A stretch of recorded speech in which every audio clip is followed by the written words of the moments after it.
Accueillons dans le cadre du congrès Cardiovalve le docteur Emmanuel Lansac, qui est chirurgien cardiaque.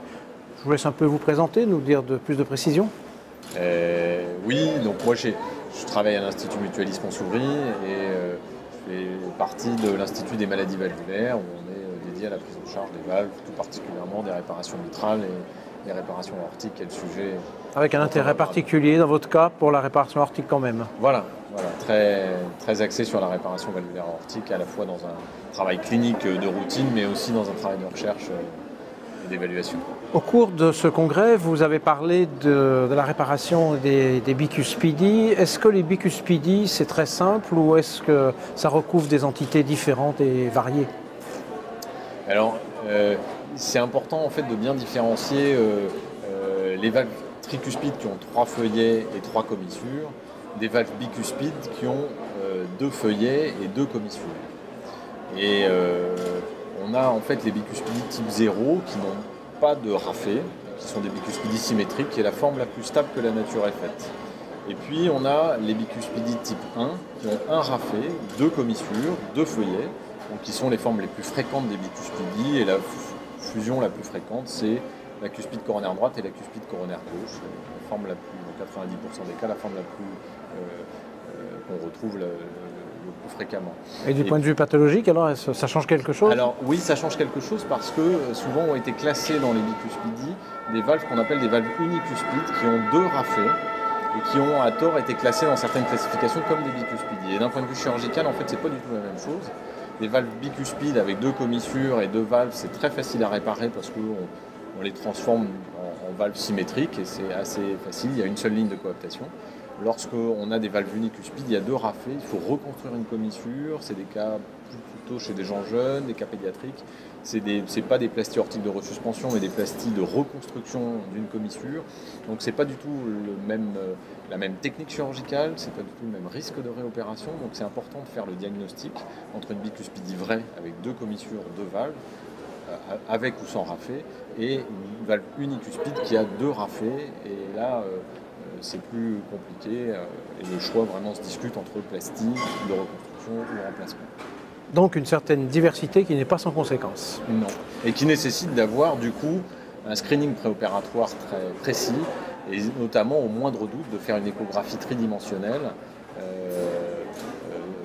et un scanner avec synchronisation cardiaque pour aller étudier les triangles sous-commissuraux, voir les rafets, bien préciser si on a 1, 2 ou 3 commissures. Donc on a l'impression que c'est pas aussi simple que ça a pu l'être il y a quelques années où on pensait que c'était une petite anomalie. À partir du moment, oui, parce qu'en fait avant on ne cherchait pas à les réparer, donc si on les remplaçait, ça n'avait pas beaucoup d'intérêt d'aller creuser l'anatomie détaillée. Mais là maintenant qu'on est dans des stratégies de réparation et que ça fonctionne bien, il faut bien sélectionner les cas et pas se tromper. Et donc être précis dans l'analyse préopératoire. Alors chirurgie réparatrice, parlons-en. Quelles sont les techniques aujourd'hui que vous avez à votre disposition pour cette réparation? Alors les techniques qu'on a, c'est d'abord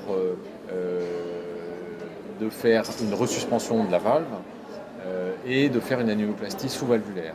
Et c'est ça qui est important en fait. Les réparations dans les bicuspidies n'avaient pas très bonne presse parce qu'en fait souvent on ne traitait pas la dilatation de l'anneau et à l'instar de ce qu'on a compris de la réparation valvulaire mitrale, eh bien il y a besoin de gérer les 2 composantes de la valve, à la fois les feuillets de la valve et l'anneau. Et pour la valve aortique, c'est la même chose que pour la mitrale, un peu dans l'autre sens, à la sortie du cœur, mais il faut resuspendre les feuillets de la valve, faire ce qu'on appelle la resuspension de la hauteur effective, c'est-à-dire le bord libre de la valve par rapport au plan de l'anneau, avoir au moins 9 mm, et faire une annuloplastie calibrée qui réduit le diamètre en dessous de 25 mm pour avoir une bonne hauteur de coaptation et protéger la réparation. C'est les patients que vous voyez, ce sont des patients de tous âges Alors, quelle présentation clinique on va dire? Alors la présentation clinique, en fait, ça va être alors c'est plutôt des gens jeunes, la moyenne d'âge c'est aux alentours de 50 ans pour ce qui est des anévrismes. Mais pour ce qui est des insuffisances aortiques isolées, c'est souvent encore plus jeune. C'est d'ailleurs une insuffisance aortique chez quelqu'un de jeune, c'est a priori sous réserve du contraire, d'une confirmation du contraire, c'est une bicuspidie qui fuit. On a en fait un petit peu, pendant longtemps, on a un petit peu surestimé le risque de dissection dans les bicuspidies, où on pensait que c'était exactement comme la maladie de Marfan. Et donc on utilisait des critères opératoires qui étaient similaires à la maladie de Marfan, avec un critère opératoire à 50. Aujourd'hui, ce qu'on sait, c'est que le critère opératoire pour des gens qui n'ont pas de facteur de risque, c'est-à-dire pas de coarctation aortique, pas d'hypertension artérielle, pas d'antécédent familial de dissection ou de mort subite, on a un critère opératoire à 55 mm. Et lorsqu'on a les facteurs de risque, on a un critère opératoire à 50. Donc des indications qui sont finalement maintenant assez précises. Et en termes de... Une fois que ces indications ont été précisées, qu'elles ont été mises en pratique, est-ce qu'on a un peu de recul déjà pour savoir si on avait raison ou pas? Alors ça, on a besoin encore de l'évaluer parce qu'en fait, il n'y a pas beaucoup de séries qui ont évalué sur le long terme. Ce qu'on sait, il y a notamment une étude de la Mayo Clinic qui a été très intéressante sur le comté autour de la Mayo Clinic où ils ont en fait surveillé beaucoup de bicuspidies de leur population. Et c'est là qu'on s'est rendu compte qu'en fait, le risque de dissection était pas si important que ça et c'était pas tout à fait la même maladie que la maladie de Marfan. Maintenant, je pense qu'il y a besoin d'évaluer ça de manière plus large.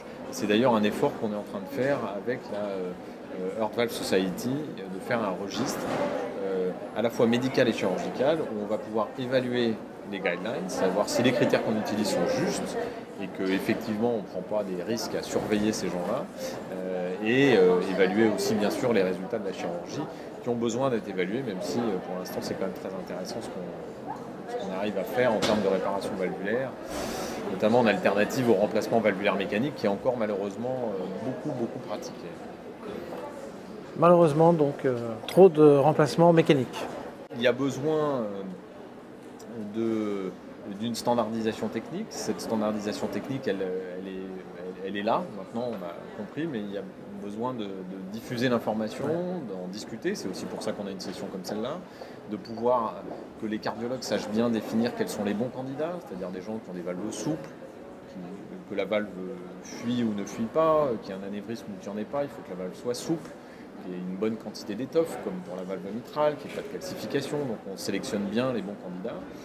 Et puis il faut aussi que du coup les cardiologues soient informés et que les chirurgiens se forment aussi aux techniques, comme ça a été le cas pour la mitrale, et qu'on arrive à faire rentrer ça progressivement dans les guidelines, et dans la pratique, dans l'expérience. Et dans la pratique quotidienne, que les gens fassent de la réparation valvulaire, parce que c'est un intérêt très important chez des gens jeunes, où l'implantation d'une valve mécanique en elle-même possède une mortalité non négligeable, de l'ordre, sur une méta-analyse récente de 8000 Bental, la mortalité d'une valve mécanique au long cours, c'est 2% par an par patient, ça fait 20% à 10 ans. Le risque de complications thromboemboliques et hémorragiques, c'est à peu près 2% par patient et par an, donc ça fait 20% à 10 ans aussi.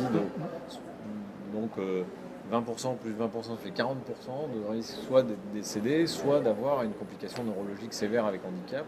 Donc je pense qu'il y a matière à essayer de pousser, de faire l'effort en fait, de se former sur la réparation valvulaire aortique pour en faire bénéficier des gens jeunes pour lesquels on a une très bonne stabilité de ce type de réparation. Ça peut être considéré comme le mot de la fin? Bah oui. Une conclusion, c'est ça. Merci beaucoup. Merci. Et on attend les résultats des registres, on va voir ce que ça donne. Merci. Merci.